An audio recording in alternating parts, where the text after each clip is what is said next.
Micrófono.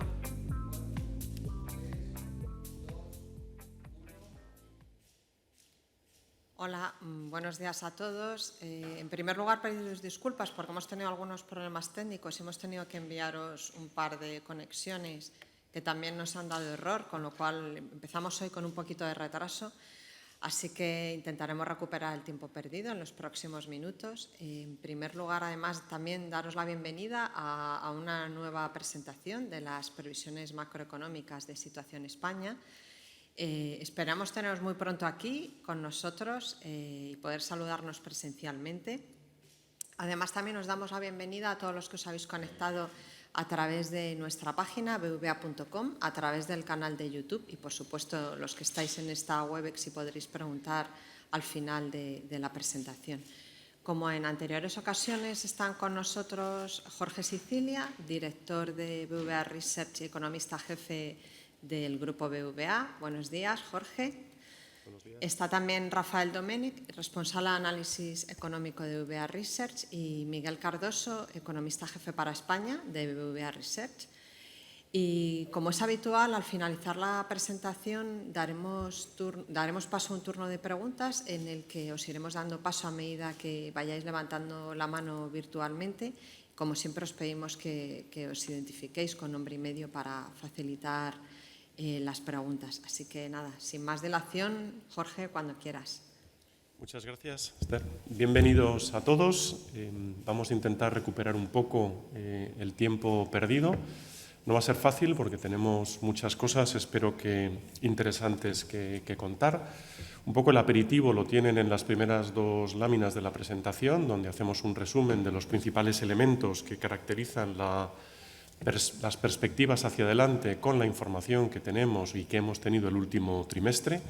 En primer lugar, dejar claro que la recuperación global continúa. Hay muchos elementos que siguen apoyando que el crecimiento del PIB a nivel global puede estar por encima del 6% en el 2021 y en torno al 4,5% en el 2022.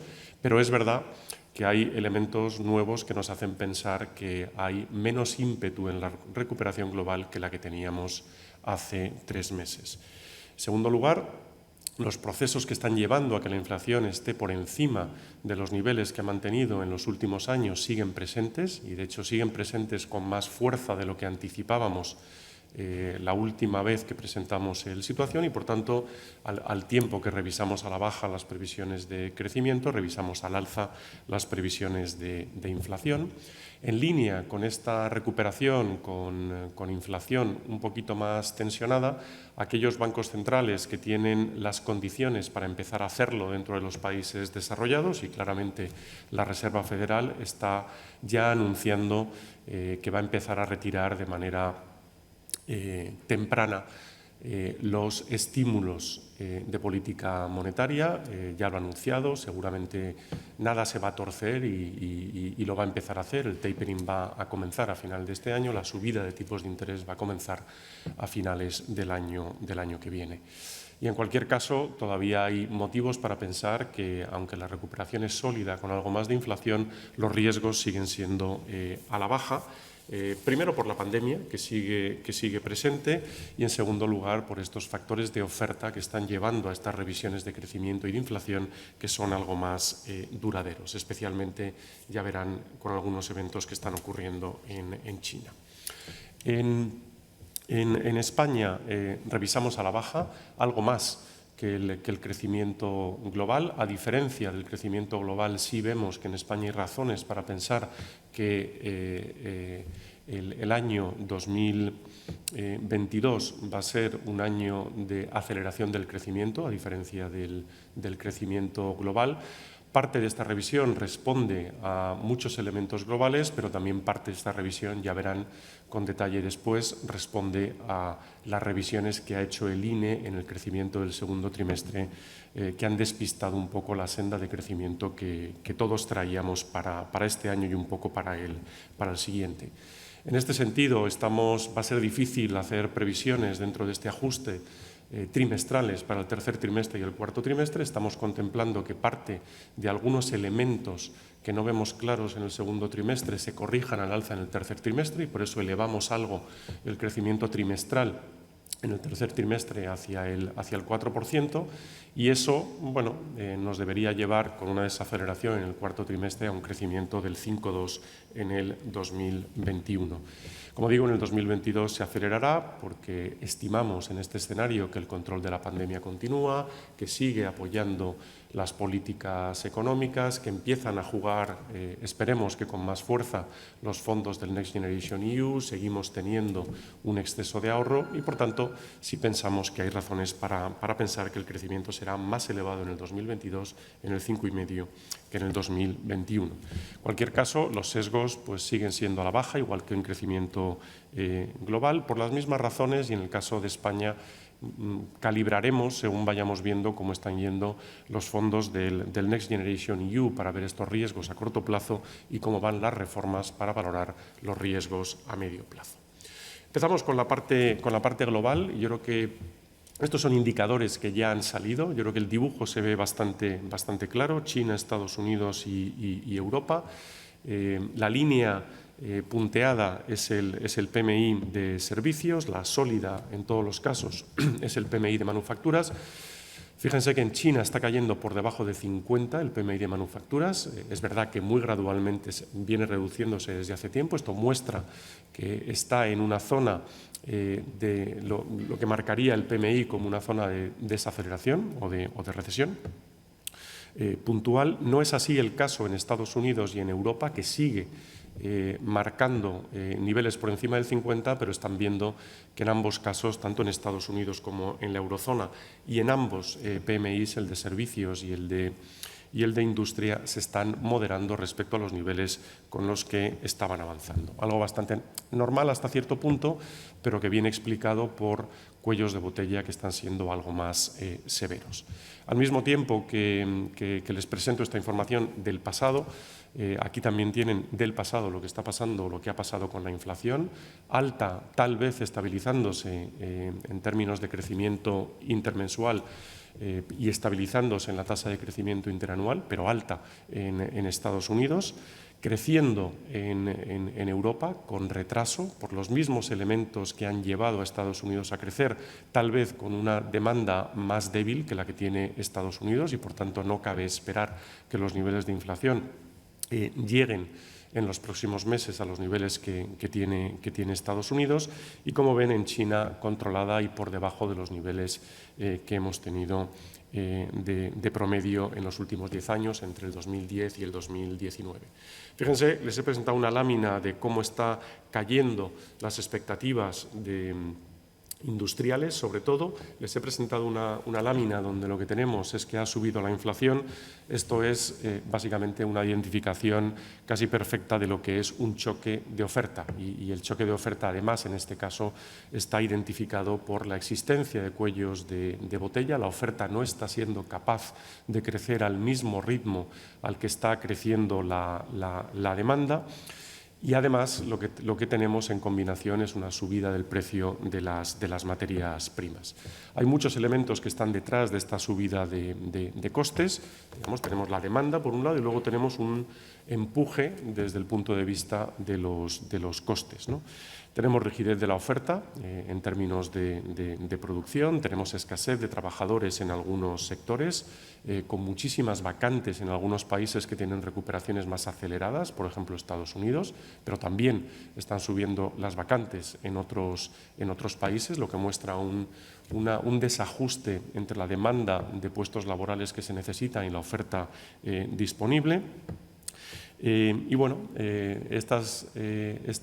algunas disrupciones climáticas han acelerado también el proceso de subida del precio de las materias primas. En general, lo que estamos contemplando aquí es que es muy difícil que todos estos elementos desaparezcan de golpe, y en ese sentido hemos tenido que actualizar la visión y pensar e introducir en las previsiones que estos factores de oferta van a continuar con nosotros un tiempo. En la presentación que vamos a contar después, en la parte de España, hemos hecho un ejercicio, vamos a presentar un ejercicio sobre qué implica estos cuellos de botella, tanto en actividad como en crecimiento, en la revisión de las previsiones.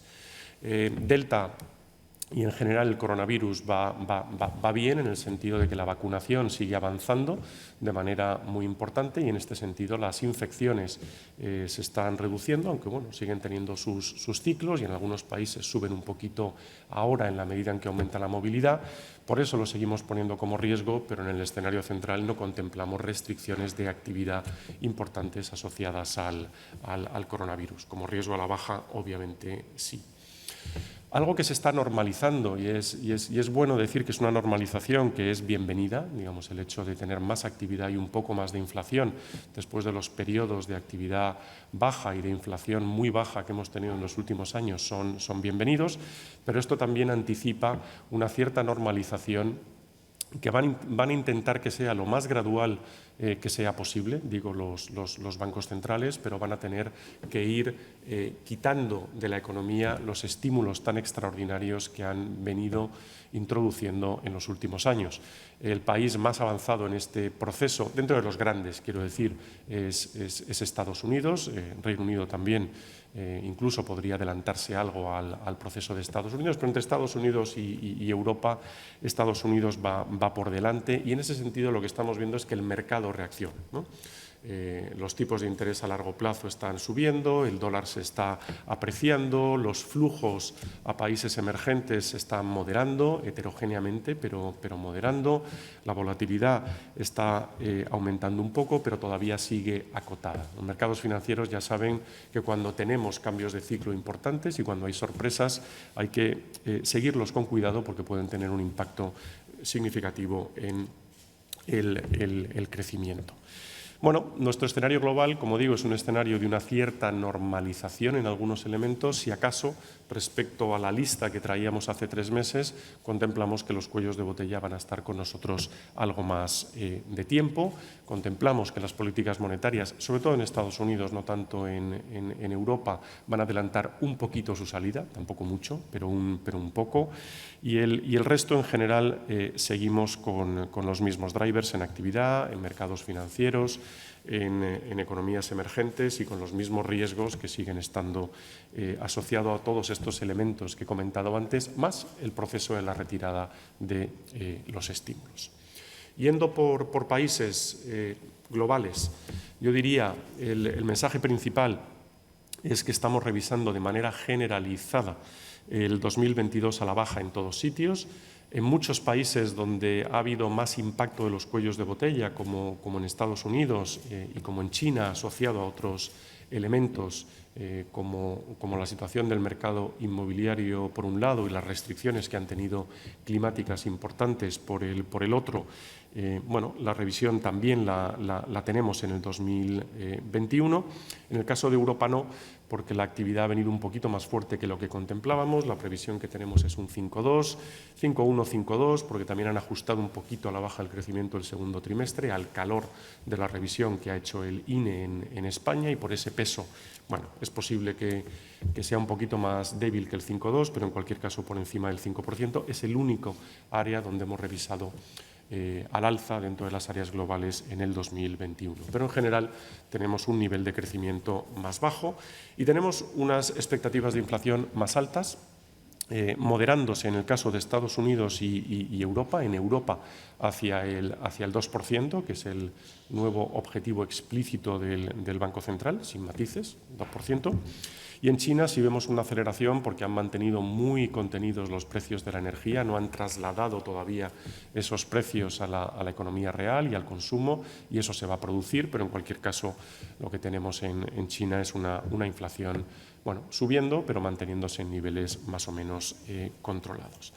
Dudas que tenemos es, bueno, todos estos cuellos de botella, toda esta demanda que sigue creciendo, va a necesitar en algún momento que los bancos centrales generen las condiciones para que todo el mundo piense que no va a haber desanclaje de expectativas, y el primero que se va a mover en ese sentido, como he dicho antes, es Estados Unidos, que va a iniciar la retirada de estímulos en el cuarto trimestre con el tapering, muy anunciado, y todavía no estamos viendo las volatilidades que vimos, si se acuerdan, en el 2013, asociado a lo que en aquel momento se llamó el taper tantrum. Yo creo que todos hemos aprendido de eso, desde luego los bancos centrales y su comunicación también, pero vamos a ver qué pasa cuando de verdad empiece a retirar los estímulos con el tapering y se acerque el momento de la subida de tipos de interés que ya han dicho en Estados Unidos que no se van a producir hasta que hayan completado el tapering.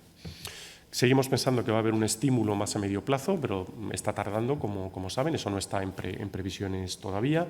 En Europa está muy cerca el BCE, como ya sabíamos, de terminar el PEP en marzo del año que viene. Va a seguir manteniendo algún programa de compra de activos y, por tanto, el proceso de subida de tipos de interés que tenemos en previsiones, pero mucho más alejado que el horizonte de previsión que tenemos aquí. Y en China, pues estamos esperando, después de las dudas que ha habido con el crecimiento la caída del crecimiento en el tercer trimestre, alguna medida de estímulo adicional.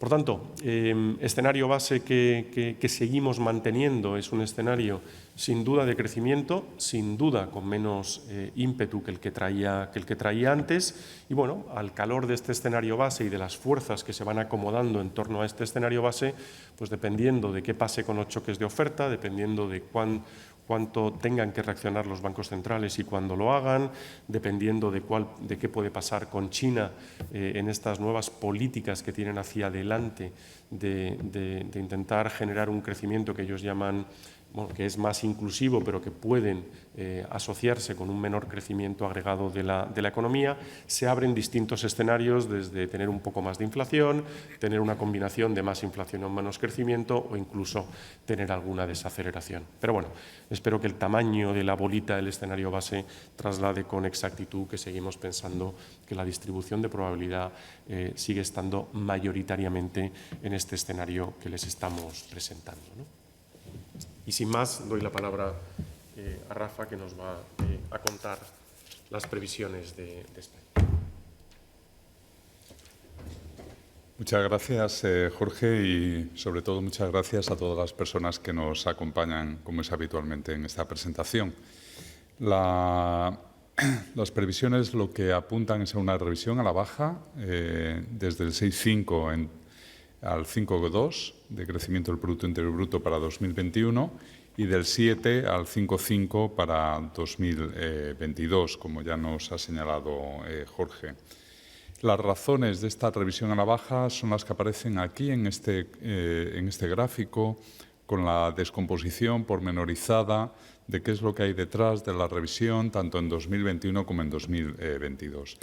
En estos 2 años hay una mejora de las expectativas que tiene que ver sobre todo con la fortaleza, con el dinamismo del consumo privado, por la buena evolución sanitaria de la pandemia y la eliminación de las restricciones de actividad, también porque, como ha señalado Jorge, esperamos cierta reversión de algunas anomalías, ¿no?, que se han producido recientemente, ¿no?, que hemos detectado en el comportamiento de algunas variables que pensamos que van a revertir a corto plazo, ahora las iremos viendo, y esto nos podría dar pues, fácilmente entre 1,8 puntos más de crecimiento este año y 1,3 el año que viene. Pero, sin embargo, a partir de ahí ya tenemos una cascada de factores que afectarán negativamente, empezando con la revisión al alza de los precios del petróleo con respecto a nuestro escenario de hace 3 meses. Eso podría quitar aproximadamente 1/10 este año y 3 el año que viene. Los cuellos de botella que ha señalado Jorge, 0,3 este año, más de 1 punto el año que viene. El retraso en la puesta en marcha, en la ejecución de los fondos europeos asociados al Plan de Recuperación, Transformación y Resiliencia, que nos quitaría 0,4 este año y 0,3 aproximadamente el año que viene. La propia revisión estadística que hemos conocido en el segundo trimestre, que nos quita casi 1 punto este año, y por los efectos que tiene la composición de la demanda agregada, unas 0,3 el año que viene. Y luego, sobre todo, los precios de la electricidad, el fuerte aumento del precio de la electricidad, que nos quitaría 1,4 puntos este año y casi 1 punto, unas 0,8 el año que viene. Si hacemos un análisis pormenorizado de cada uno de estos puntos, nos encontramos con lo siguiente. El primero de ellos, una parte muy importante, como hemos visto, de la revisión de nuestras previsiones para 2021 se explica por el menor dinamismo tras la revisión que realizó el Instituto Nacional de Estadística del segundo trimestre del 2021. Nosotros teníamos una previsión de crecimiento del 2,8, que fue lo que inicialmente se anunció en el mes de julio, pero luego hemos tenido las sorpresas. Alguna de ellas ha sido positiva, el consumo privado se comportó algo mejor de lo esperado, pero sin embargo nos ha sorprendido claramente la baja, por un lado la inversión y por otro la contribución de la demanda externa neta con un fuerte crecimiento de las importaciones, ¿no? Los indicadores de inversión es cierto que fueron empeorando a medida que transcurría el trimestre, lo vimos en el gráfico de la izquierda con los indicadores de producción industrial, también con el gráfico de la derecha con las importaciones de bienes de capital. Se puede ver fácilmente cómo hemos ido revisando a la baja las previsiones, ¿no? Y esto en parte consideramos que lo que hace es reflejar, por un lado, los cuellos de botella, por otro, el fuerte incremento del precio de la energía y, por último, una ejecución peor de lo previsto, peor de lo que preveíamos, del plan de recuperación, transformación y resiliencia. Otros factores que han contribuido, que nos han sorprendido negativamente y que pensamos que revertirán, que se corregirán a lo largo de este segundo semestre, tiene que ver con el fuerte aumento de las importaciones que no se corresponde con el comportamiento del Producto Interior Bruto, como se puede ver en el gráfico de la izquierda. Entendemos que ese fuerte aumento de las importaciones será menor en el tercer trimestre, seguramente también en el cuarto, se revertirá y, por tanto, la contribución de la demanda externa será algo mejor, ¿no? Esto en parte está asociado al hecho de que lo que estamos viendo, como pone el manifiesto el gráfico de la derecha, con el gasto con tarjetas españolas, que lo que claramente está tirando en estos momentos de la actividad, del consumo privado, son los servicios, ¿no?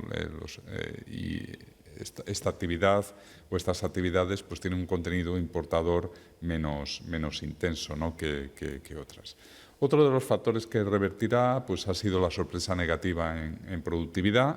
En el gráfico de la izquierda se puede ver que el crecimiento trimestral de las horas trabajadas en el eje horizontal pues no se corresponde con el crecimiento trimestral del Producto Interior Bruto. Ha habido una fuerte caída de la productividad, completamente atípica y anómala en lo que es el comportamiento típico de la economía española, y pensamos que esto en parte va a revertir a lo largo de la segunda mitad del 2021. Y también hemos visto cómo, por un lado, el crecimiento trimestral de la afiliación en la construcción, claramente positivo, no se correspondía con el crecimiento de la inversión en construcción, que ha sido negativo durante 3 trimestres, desde el cuarto trimestre del 2020 hasta incluida la primera mitad del 2021, esa contribución ha sido negativa y, por lo tanto, también pensamos que aquí ese mayor empleo terminará revirtiendo en una mayor actividad, seguramente también en el segundo semestre de este año. Como resultado, esperamos que la mayor parte de esa reversión se produzca en el tercer trimestre. Nuestros modelos en tiempo real llevarían la previsión del tercer trimestre sin esa reversión en el entorno del 3%. Pensamos que esa reversión nos daría un punto adicional y luego pues ya volveríamos a un crecimiento en torno a las 6 décimas en el cuarto trimestre. Puede que haya... Yo no pondría mucho énfasis en que la distribución tenga que ser necesariamente esta, de 4 puntos en el tercer trimestre, 6 décimas en el cuarto. Puede ser una combinación de ambas, pero en definitiva lo que tendremos es claramente un segundo semestre con una contribución de la actividad mucho más intensa, mucho más dinámica de lo que ha sido el primer semestre del 2021, ¿no? Esta apreciación, esta valoración que hacemos, pues aparece corroborada por el comportamiento que estamos viendo de algunos indicadores en tiempo real. Claramente esto lo vemos en el gasto con tarjetas españolas. Si nos centramos sobre todo en el gráfico de la derecha, se puede ver que lo que está tirando con más intensidad es precisamente el gasto en servicios, que estaría pues prácticamente un 80% por encima de los niveles de 2019, ¿no? El gasto presencial con tarjeta realizado fuera de la provincia habitual de residencia también se ha recuperado, está claramente por encima de los niveles también de 2019 y esto no hace sino reflejar cómo se han ido abriendo las actividades, se ha ido recuperando la movilidad de personas, de hogares, de empresas, entre comunidades autónomas a lo largo del año conforme se iba mejorando la situación sanitaria del país, ¿no? Esperamos también un fuerte repunte de las exportaciones, ¿no? La variación de las exportaciones prevista para el tercer trimestre se sitúa incluso ligeramente por encima del 2,5, en el entorno del 2,6, y esto bueno, pues está en línea con la mejora de la actividad de los principales socios comerciales, ¿no? Por tipos de bienes, cabría destacar las exportaciones de bienes intermedios y de capital, en cualquier caso con claro contraste con la contribución negativa que tuvieron estas exportaciones en el segundo trimestre de este año. Y luego también estamos viendo que la contribución de lo que son las exportaciones de servicio y particularmente el turismo extranjero ha sido bastante intensa en el tercer trimestre, ¿no? La forma de aproximarnos a esta mejora es a través del gasto con tarjetas de aquellos no residentes, de aquellos titulares de tarjetas de alguna entidad bancaria extranjera, y se ve cómo ha habido una recuperación muy fuerte, ¿no? De niveles que se encontraban en la primera mitad del año en el entorno del 40% y que en el tercer trimestre han superado el 80%. Si hacemos la traslación de lo que esto puede suponer al gasto final de no residentes, estaríamos hablando de que en niveles inferiores al 20% se habrían recuperado ligeramente por encima del 60%. Todavía falta por recuperar, por volver a los niveles de turismo que teníamos antes de la pandemia, pero estamos en la dirección adecuada, ¿no? Hacia adelante, pues la clave va a estar en la resolución de algunas incertidumbres, como nos decía hace un momento Jorge. Por un lado, pues tenemos la evolución del precio del petróleo, que está ligeramente por encima de lo que esperábamos hace 3 meses, y esto, por lo tanto, resta alguna décima de crecimiento este año, sobre todo alguna más prevista para el 2022, porque la normalización pues, va a ser algo más lenta de lo que esperábamos. Y luego el impacto de los cuellos de botella, que esto sin duda alguna pues, ha sido la gran novedad, ¿no? del último trimestre, ¿no? Cómo han ido a más en intensidad y cómo van a más también en lo que es su resolución a lo largo del tiempo, ¿no? La permanencia, la persistencia va a ser algo mayor de lo que preveíamos, ¿no? Las estimaciones que hacemos, ¿no? A través de los modelos que nos permiten identificar el impacto de estos cuellos de botella, estas restricciones de oferta sobre la actividad económica, fundamentalmente en el sector industrial, lo que ponen de manifiesto es que podrían quitarnos aproximadamente un punto, o estarían quitando un punto, ¿no? de crecimiento este año y hasta 1,4 el año que viene. Y por lo tanto, pues este es uno de los factores principales de la revisión de previsiones que hacemos para este horizonte temporal, ¿no? También tenemos repercusiones en el cambio de escenario de Europa en las exportaciones, ¿no? Que en la medida que revisamos a la baja el crecimiento del 2022, pues esto repercute negativamente para lo que son las exportaciones españolas, ¿no? Hasta casi un punto en el próximo año, aunque con alguna mejoría para más adelante, hacia 2023.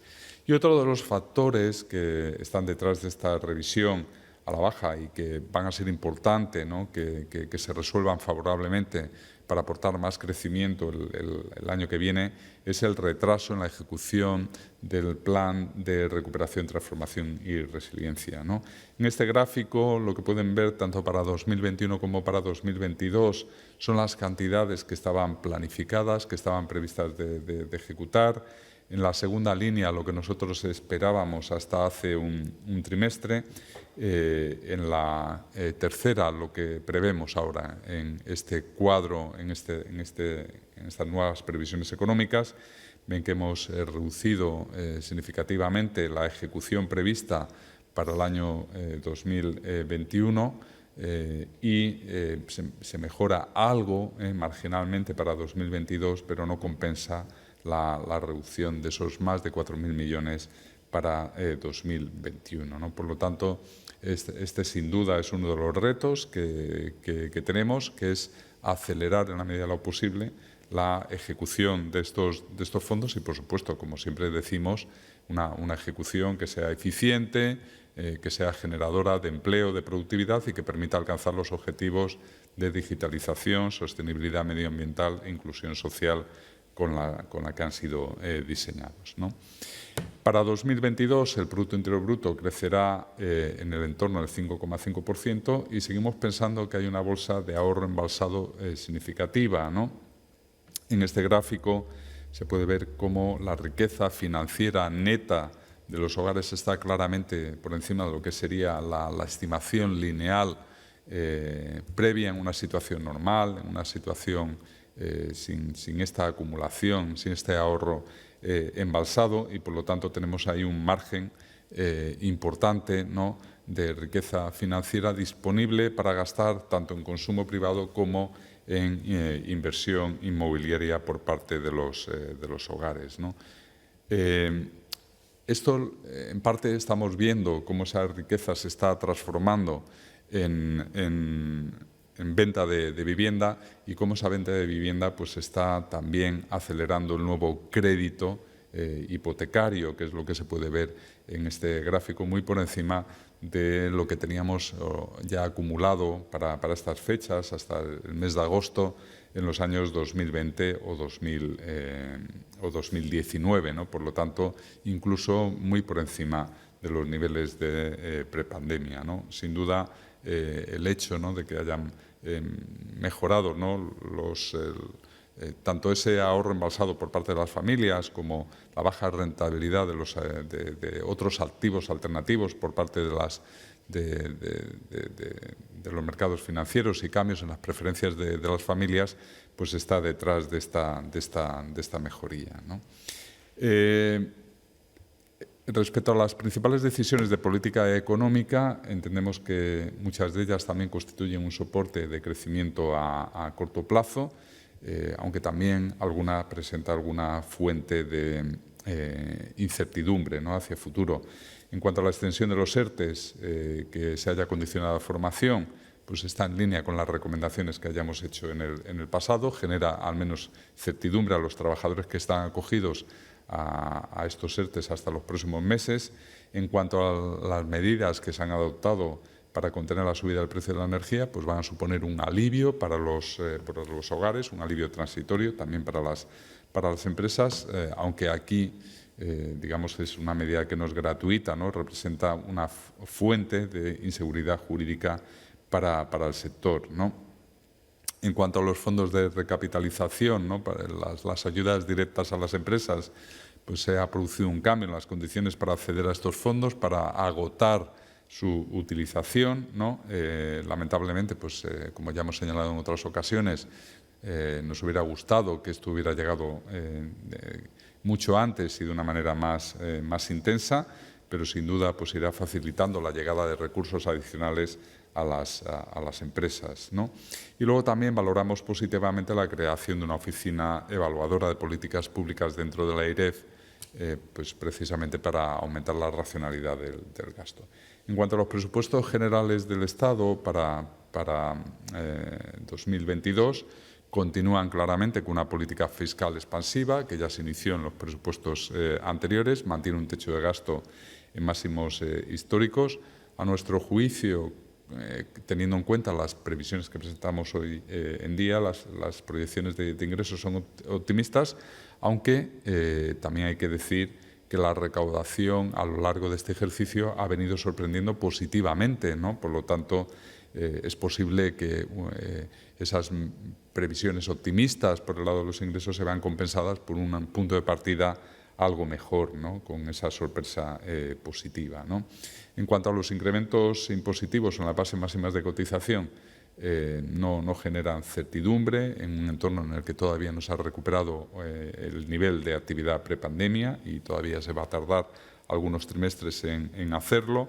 La valoración que hacemos de la indexación de las pensiones con el IPC o la derogación del factor de sostenibilidad, aquí hay que recordar, sin que se haya aprobado ese mecanismo de equidad intergeneracional, supone un riesgo adicional para la sostenibilidad del sistema de pensiones, y luego tampoco nos parece positiva la reducción de los incentivos fiscales a ahorrar a través de los planes de pensiones, que deben ser complementarios, en ningún caso son sustitutivos de los planes de empresa, ¿no? Me refiero a los planes individuales de pensiones. Y en cuanto a la indexación de salarios públicos al IPC, bueno, aquí hay que ser prudentes, hay que tener en cuenta que la inflación subyacente está en el 1%, que la mayor parte del alza del IPC se debe al precio de la energía, particularmente debida al gas, que es una materia prima importada. Por lo tanto, tenemos que evitar efectos de segunda ronda como resultado de una inflación importada del exterior. Tenemos que evitar que esto contamine todo el proceso de generación de rentas en el país. Y ya para acabar y dar paso a la rueda, a lo que es el turno de preguntas por parte de los asistentes, los riesgos, ¿no?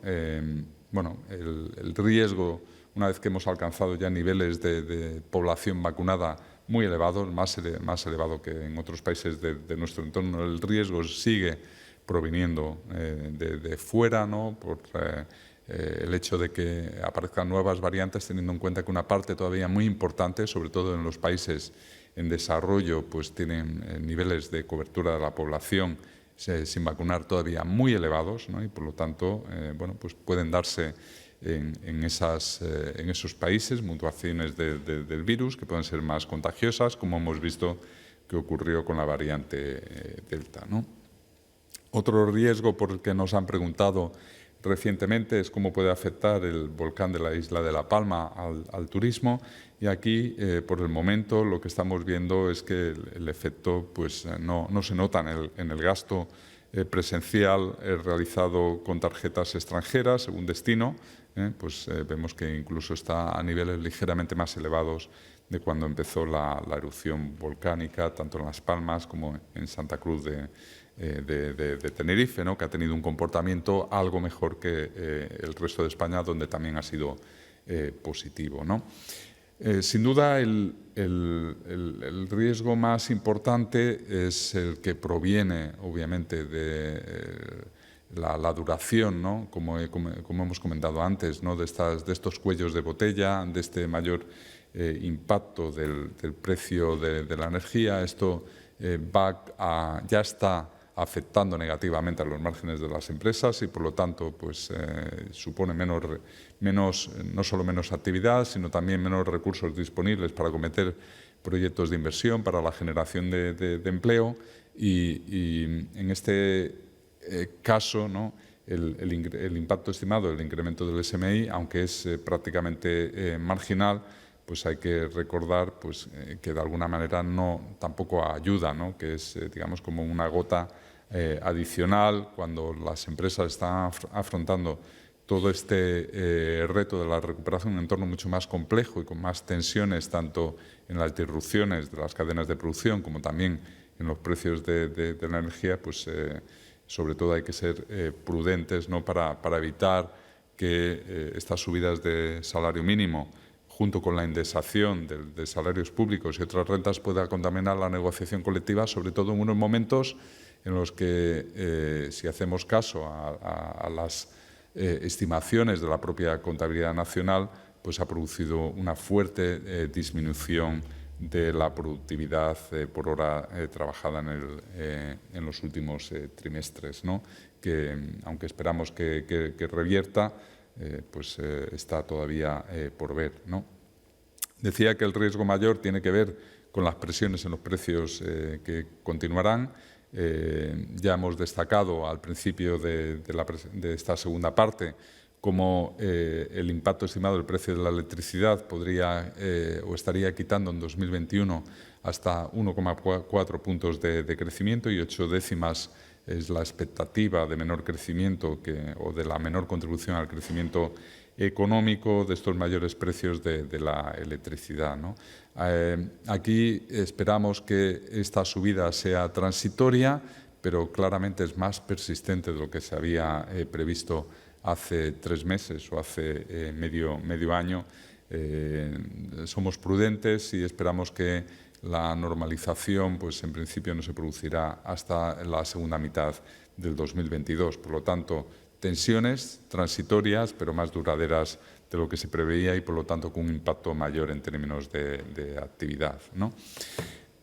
Con respecto a la evolución del déficit de las administraciones públicas, nuestra previsión, dada la mejoría en la evolución de la recaudación, es que este año el déficit pueda cerrar incluso mejorando las previsiones del propio Gobierno en un entorno del 7%, aunque como siempre hay que ser prudentes, ¿no? Porque una parte muy importante de la ejecución del presupuesto público se concentra en la última parte del año. Hasta ahora lo que conocemos hasta mediados o casi finales del tercer trimestre pues apunta a que en términos acumulados estaremos en el entorno del 7%, pero en la medida que nuestras previsiones de crecimiento son ligeramente menores para el 2022, pues pensamos que el déficit se situará en el 5,3, empeorando en 3 décimas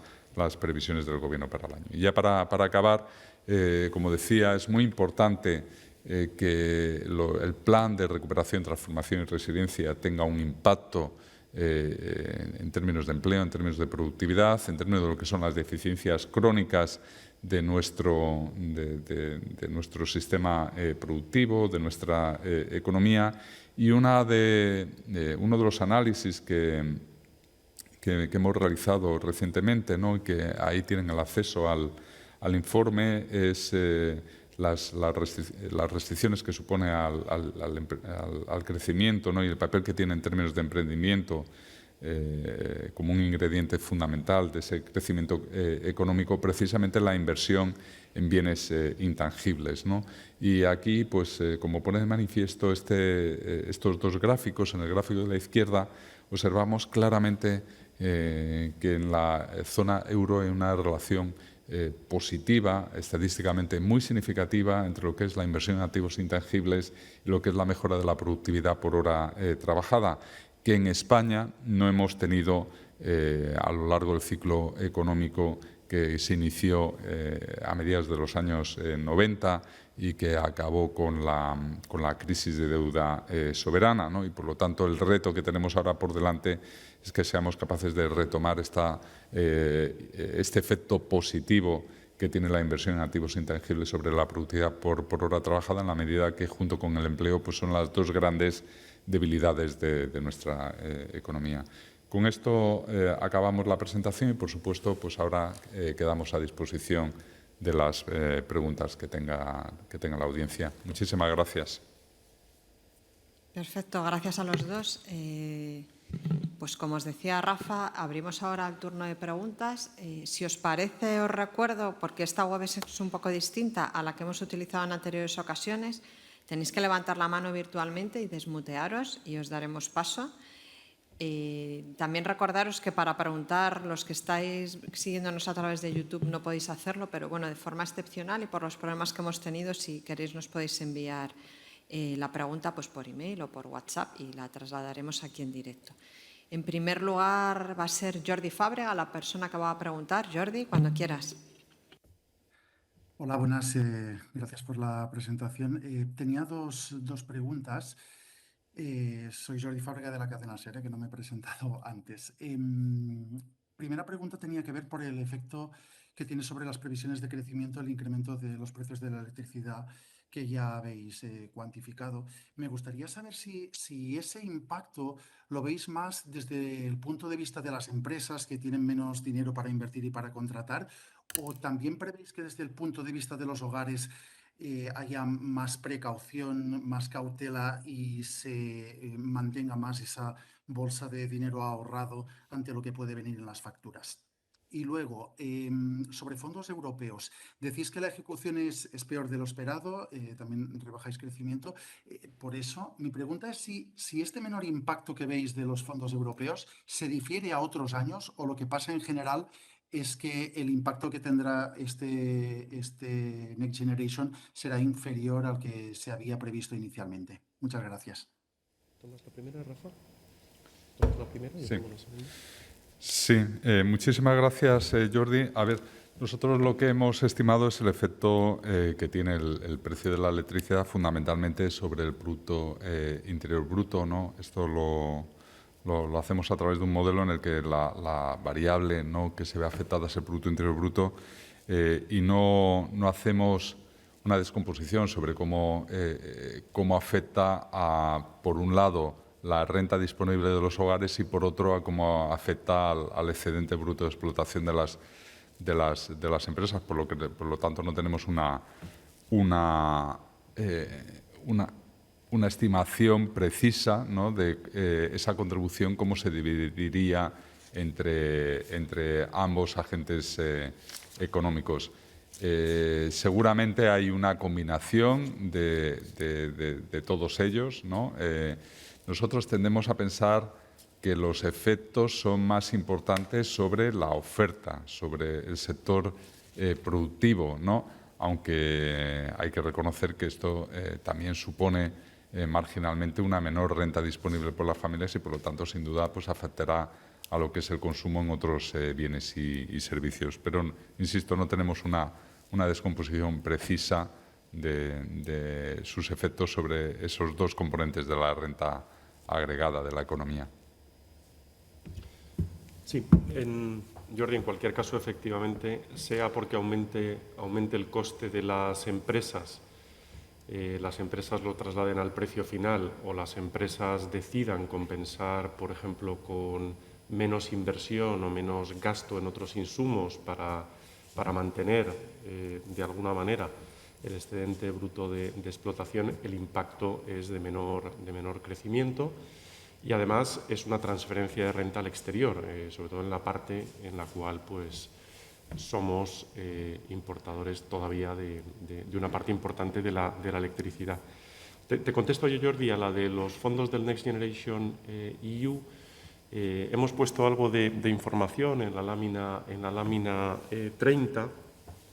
Básicamente, estos fondos, ya desde el principio, como cuando ves en la lámina, ya nos parecía que era muy difícil que se cumplieran las aspiraciones de que llegaran pronto. Esto es un fondo que está pensado más para transformar, con un diseño que no es tanto contracíclico como de transformación de la economía, y eso requiere una serie de procesos que hace que todo venga con retraso.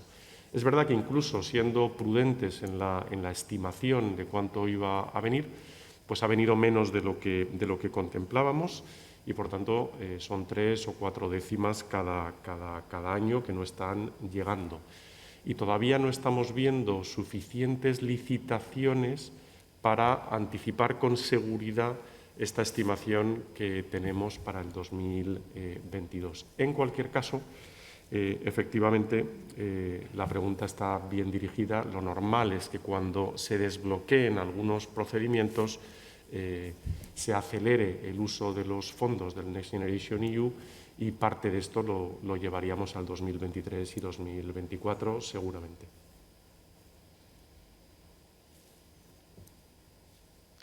Gracias, Jorge. La siguiente persona que va a preguntar es José María Lanseros, de Mercados. José María, cuando quieras.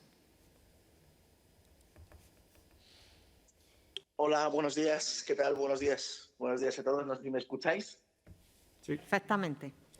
Perfectamente. Perfecto, estupendo. Bueno, pues la pregunta es la siguiente, tiene que ver con primero, previsión de crédito de cara de aquí a final de año, si subirá, si no subirá, y segundo, relacionado con los fondos, si el retraso puede provocar a su vez demoras en la petición de crédito por parte de quien vaya a apuntarse a los fondos, y a su vez demoras por parte de los bancos a la hora de concederlos. Es decir, que todo se vaya retrasando. Gracias. Sí, Miguel, te paso la pregunta. Tampoco damos previsiones de crédito, pero te damos un dibujo de cómo lo vemos. Miguel, si quieres, toma esta. Sí, por supuesto. En términos de crédito y depósitos, saben que una de las historias más importantes que hemos observado durante el último año es el comportamiento del crédito a las familias. Lo comentaba Rafa en su intervención. Las nuevas operaciones de crédito van creciendo de manera importante. De hecho, una de las cosas que estamos observando es que de caídas del saldo de crédito hipotecario, pues prácticamente estamos en un estancamiento, lo cual es una mejora sensible respecto a lo que uno podría pensar pues simplemente un año, año y medio atrás. Y luego lo que estamos observando es un comportamiento del crédito al consumo algo más reducido, principalmente como consecuencia de dos factores. El primero, ya lo mencionó Rafa, que es el ahorro de las familias. Y el segundo tiene que ver con el comportamiento que estamos observando en algunos bienes como el automóvil. Automóviles continúan con niveles de ventas pues alrededor de un 30-35% por debajo de lo observado en 2019. Y no es porque la gente no se quiera comprar un coche, es porque no hay coches disponibles. En estos momentos lo que estamos observando es que realmente el comportamiento que vemos por el lado de las familias apunta a que probablemente el saldo se mantendrá relativamente constante y apunta a que efectivamente hay mucha liquidez en el mercado, hay mucha competencia, no hay una restricción de crédito. Realmente las familias en estos momentos se están endeudando porque quieren y porque tienen perspectivas relativamente positivas. Otra cosa es lo que está pasando con las empresas, donde efectivamente, como también lo mencionó Rafa en su discurso, sí que estamos viendo una caída de la demanda por inversión. Particularmente, digamos, en las grandes empresas y donde ahí podríamos estar viendo un comportamiento algo más flojo y específicamente donde, digamos, se podría estar notando no solamente el tema de los cuellos de botella, pero también este retraso que se viene observando en la inversión de los fondos en NGU. Es posible, no sabemos cuánto. Mencionaba Rafa que es uno de los factores, pero no tenemos exactamente cuánto de esto podría estar detrás de esta ralentización respecto a lo que venimos observando en el crédito de los hogares, que es mucho más dinámico. José María, un punto más con este último comentario. Ten en cuenta también que el crédito a empresas creció muy fuerte en el 2020, a diferencia del resto de créditos, y en ese sentido, bueno, tampoco es que esperáramos un crecimiento muy boyante en este año. Y este efecto que dice Miguel es un efecto potencialmente importante. No sabemos cuántas decisiones de inversión, por ejemplo, se han podido retrasar a la espera de incorporarlas en los proyectos asociados al Next Generation EU. Y efectivamente, si esto es así, lo que vamos a ver es un aumento de la inversión cuando estos se desbloqueen y efectivamente el propio diseño del Next Generation EU incorpora que el sector privado y el sector público, digamos, van a ir de la mano a la hora de generar la implantación de estos fondos en la economía. Y en ese sentido, si la demanda de crédito crece, la oferta de crédito va a estar ahí, ¿no? Pero sí, hay algo que puede estar relacionado con ese retraso de NGU en la inversión y en el crédito empresarial. Gracias. Tenemos una pregunta varias preguntas que nos han pasado por escrito. En esta ocasión son de Javier Jorrín, del Confidencial. Os las leo. ¿Cuánto creen que tardarán las cadenas globales de valor en recuperar la normalidad de producción y transporte? ¿Creen que los cuellos de botella implicarán un aumento de la inversión empresarial en los países occidentales para relocalizar su producción y minimizar la dependencia de los países emergentes? Y, en último lugar, en términos trimestrales, ¿cuándo recuperaría España el PIB precrisis?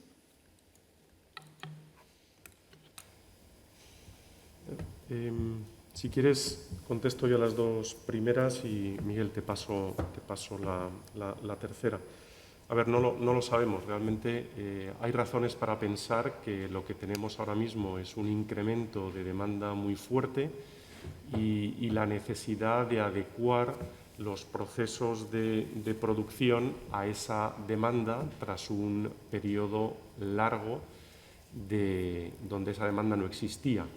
Y bueno, hemos pecado un poco de optimistas al pensar que esta corrección se iba a producir más rápido de lo que se ha producido. En las previsiones que tenemos y en los escenarios que hemos presentado para España, digamos, contemplamos que esas restricciones no van más allá del 2022, digo, con la intensidad con la que están siendo ahora, pero los efectos en crecimiento de las restricciones que ya están teniendo lugar tienen impactos en 2022. Pero podríamos equivocarnos, ¿no? Porque hay muchos elementos además que se juntan. No es solo el ajuste de las cadenas de valor, también es la falta de... Hay un mismatch entre empleos, entre demanda y oferta de empleos, claramente en Estados Unidos, con muchas vacantes abiertas y con gente que no está regresando al mercado laboral al ritmo que se esperaba para cubrirlo, y eso también, digamos, genera distorsiones más allá de las cadenas de valor que también lo hacen, ¿no? Entonces, realmente no lo sabemos, pero deberían ser temporales. Al final, estos son señales de precio. Las señales de precio terminan generando inversiones y actividad para cubrirlas, y por tanto temporales serán, pero temporales no me atrevo a decirte con seguridad, más allá de que nuestras previsiones contemplan que el año que viene deberían estar solucionadas. Ahora bien, respecto a la inversión, estás en lo cierto, y ahí te recordaría que si algo nos ha enseñado la pandemia, en términos de impacto en actividad y en términos de pensar hacia adelante, es que algunas tendencias que venían fuertes antes de la pandemia, y la pandemia ha demostrado que son tendencias que han permitido generar o más crecimiento o más resiliencia, van a continuar, ¿no? Y ahí hay muchas, desde el tema digital al teletrabajo, pero hay otra, y es que había una necesidad ya detectada por tensiones geopolíticas de que las empresas buscaran algo menos la eficiencia absoluta en toda la cadena de valor y apostaran algo más por la resiliencia, porque al final el coste de no poder atender una demanda es un ingreso perdido significativo.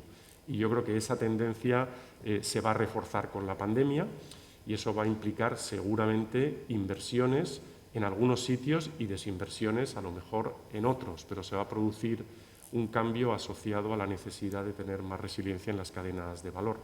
Y aquí, efectivamente, habrá que ver centros de producción que pueden estar más cerca de la demanda que lo que han estado a lo largo de los últimos años. Entonces, creemos que sí va a haber procesos de inversión, pero diferenciales en distintos países.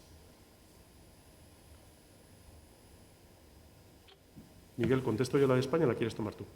Bien, no, está esto, o sea, rápidamente es en el segundo semestre de 2020. Es un año que, como ya ha explicado Jorge, pues pensamos que va a ir de menos a más, con todo este tema de los cuellos de botella, el incremento en el precio de la energía, pues tendríamos, y el retraso en los fondos en GU, pues lo que tendríamos es una aceleración del crecimiento, y entonces estamos posponiendo ese regreso a los niveles de PIB de 2019 para el segundo semestre de 2020.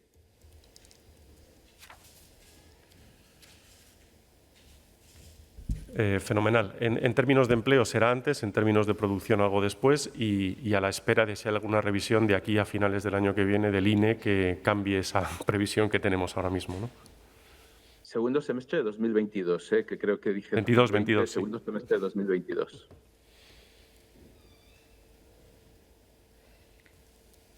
Perfecto, pues por el momento no nos han llegado más preguntas. Yo creo que podemos dejarlo aquí. De nuevo, reiteraros nuestras disculpas por el retraso con el que hemos empezado la presentación y por los problemas técnicos que hemos tenido. Deciros que esperamos que sea la última que tenemos virtual, que la próxima, que ya será en enero, esperamos teneros aquí presencialmente en la ciudad BBVA, y devuelvo la palabra a los presentadores para que se despidan. Muchas gracias a todos de nuevo. Jorge, Rafa, Miguel, cuando queráis. Fenomenal. Pues nada, muchas gracias y ojalá sea posible y les veamos aquí, que esto está muy vacío sin ustedes, ¿eh? Muchísimas gracias y, como dice Jorge, deseando a todos ver otra vez aquí a los asistentes en la vela. Muchas gracias. Hasta luego, muchas gracias.